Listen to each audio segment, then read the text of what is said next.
What's up, YouTube? It's your boy. I'm everyone's boy, the TK Moss. Today, I will be reviewing the 2018 pay-per-view in the Elimination Chamber, in which this pay-per-view, it had some ups and it had its downs. So let's just get right into it.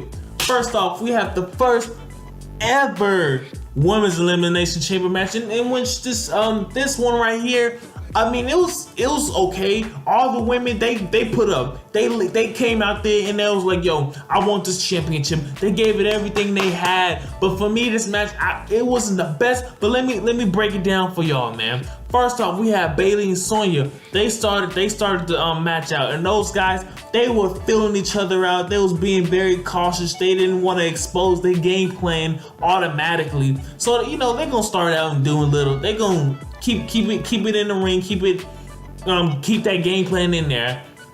And then after that, I believe Mandy Rose, she was the next one in, and Sonya Deville and Mandy Rose being in Absolution, they ganged up on Bayley. They was whooping on Bayley. They was giving Bayley all that work. And then actually, I was quite surprised they could not take Bayley out.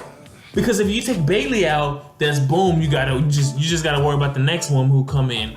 But Bayley, she fought. She didn't get pinned. She was like, she had the heart of a champion. She wasn't going out that easily. And then Sasha Banks came in, and then Sasha Banks was whooping on Mandy Rose, especially Mandy Rose. She was whooping on. Then she started beating on that girl Sonya Deville, and then Sasha and Bayley, they was teaming up. So it was kind of like a 2-on-2 type of deal there.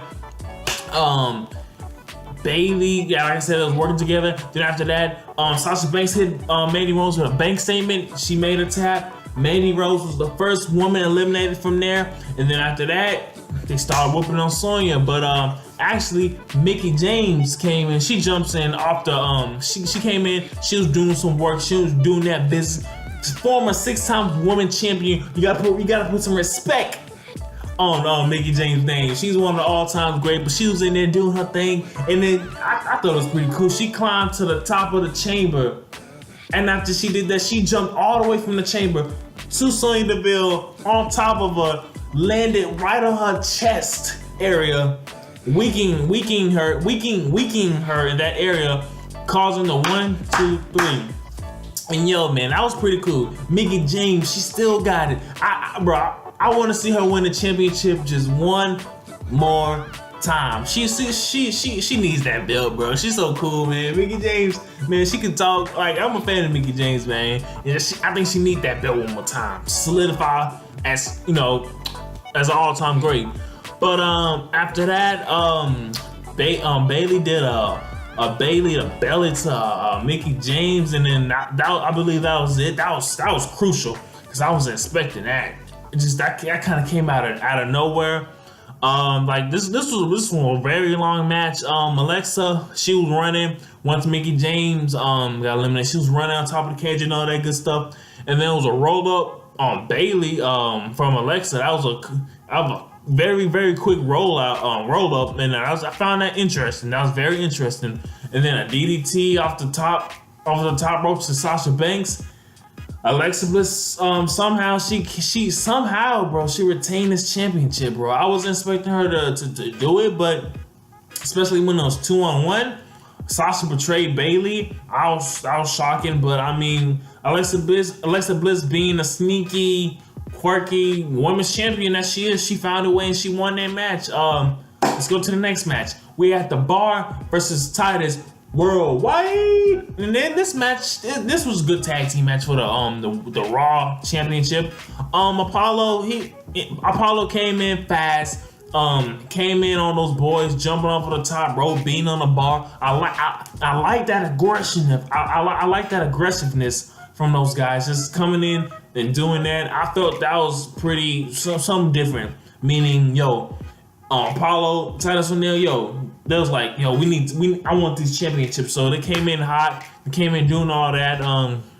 But after a while, Apollo Crews was getting his butt beat by those boys Sheamus and Cesaro. It's one of those things. I'm just like, golly, can Apollo get this tag? And I want him to get that tag so badly, bro. I was like, get the tag, get the tag, get the tag. But it was one of those things that he just couldn't get it. And then when he finally did, Titus O'Neil was whooping on those boys. But it was too late. It was too late. Apollo, even though Apollo got out, it was just beat up. He was beat up too badly, and the Bar still had a lot of energy left. And then once Titus O'Neil tagged Apollo, white noise from the top rope from Sheamus. No. It wasn't from the top rope.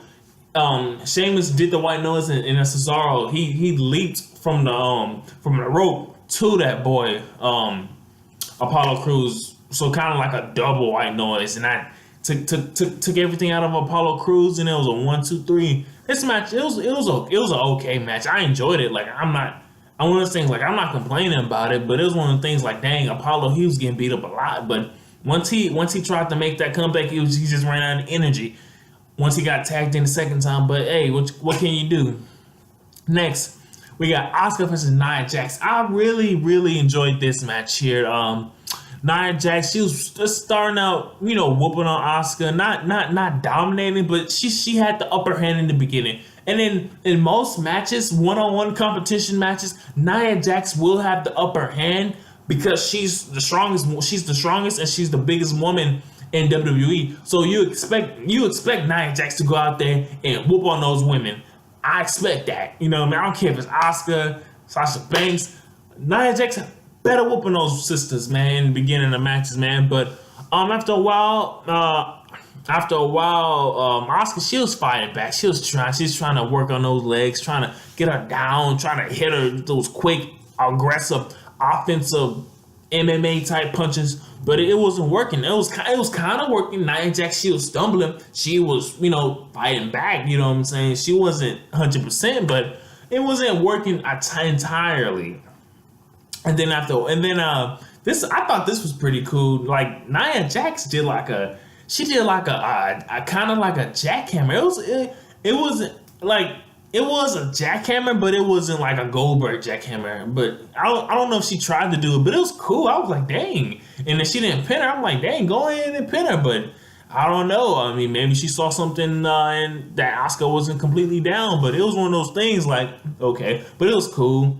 And then Nia Jax, like I said before, she's so powerful. Just look at this match. You could say why I keep saying she was so powerful. She was doing basically powerlifting Asuka off the ground and putting her in maneuvers that was just out of this world. And strength-wise, you just can't match that with Nia Jax. And but Nia Jax, bro. I mean, Asuka, that Japanese warrior mentality in her blood, in just her game, bro. And she did it was like a hurricane Rana pin and a 1, 2, 3 on Nia Jax. And I was like, whoa. It was so shocking because I thought Nia Jax was gonna win. Don't get me wrong about Asuka, but I was like, Nia Jax is dominating this sister. She got this in the bag. She's, you know what I'm saying? But Asuka having that undefeated streak, I'm shocked that she won the match, but it was one of those things like, hey, you gotta keep your eyes out left and right and up the middle. But Nia Jax couldn't do it, but good win by Asuka. I really enjoyed that match. Good match. Next match, Bray versus Matt Hardy. This match started kind of weird. The Matt Hardy, like the lights turned on, he was being crazy. It was like he disappeared out of nowhere. He had his coat or whatever in the ring, and then he showed back up beating on Bray Wyatt. That was interesting to see that. This match was a back and forth. Each guy was pretty even, if I had to say. Maybe Matt by a little bit. So pretty much back and forth. They went outside, did some things, man. Matt Hardy playing those mind games. Matt Hardy was playing those mind games before Bray Wyatt could play those mind games. So that was smart on Matt Hardy to come out with the mind games first. But in the end, Matt Hardy did a twist of fate, 1, 2, 3 on that boy Bray Wyatt. Bray Wyatt going out the ring, he looked mad. He looked confused. But Matt Hardy had a good W for that boy Matt Hardy. Next match, man. The main event, the men's elimination chamber. Coming into this match, you had first time all 7 men. It was first time in history of a 7 elimination chamber with 7 competitors. This match was cool. Braun Strowman dominated the entire. He dominated probably about 95% of the match when he was in the ring. It was one of those things like, golly, bro, like, dang, Braun Strowman couldn't be stopped. First off, it was the Miz, Rollins, and Finn to start the match, so they was pretty much just doing their thing in there. And then when Braun Strowman came in, domination, eliminated the Miz by Braun Strowman power slam, eliminated Elias, he was next, eliminated who was next, Cena, eliminated Finn Balor, eliminated Roman Reigns. Like this man, Braun Strowman eliminated 5 people. He eliminated 5 boys, 5 men, 5 former world champions right there. He eliminated all of those guys. So unbelievable about Braun Strowman. And I was wondering, is Braun Strowman gonna have enough energy to take out the big dog in Roman Reigns? Because like him or not, Roman Reigns he's a top 3 wrestler in the world today. I don't care what nobody say. This man proves it. He wins matches. That's one of the most important things you can do in wrestling is win matches. And he goes out there each and every night and wins most of the time. So in that regard, you gotta give him that respect, man. But golly, Braun Strowman and Roman Reigns were just out there duking it out. These guys tired. Roman looking at him like he's can I beat this guy? Strowman looking at him in his eyes, with that confidence of a man beast willing to kill a guy.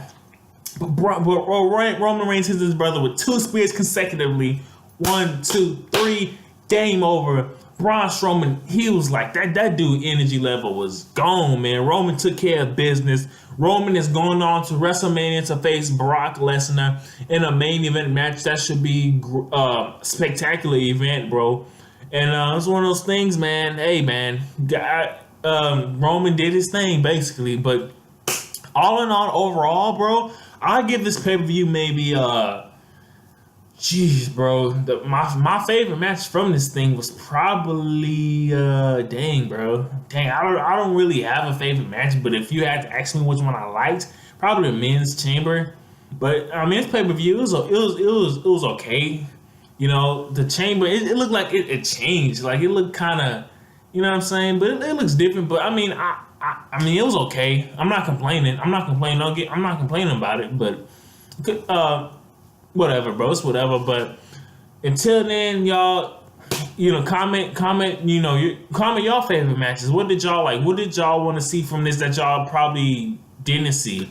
But it's one of those things like, hey, it was whatever. Had a pretty good night and all that good stuff. But hey, I'm your boy. I'm Everyone's boy, the Tiki Moss, and hit me up on Twitter, Instagram, all that good stuff. But until then, I'm out. Peace.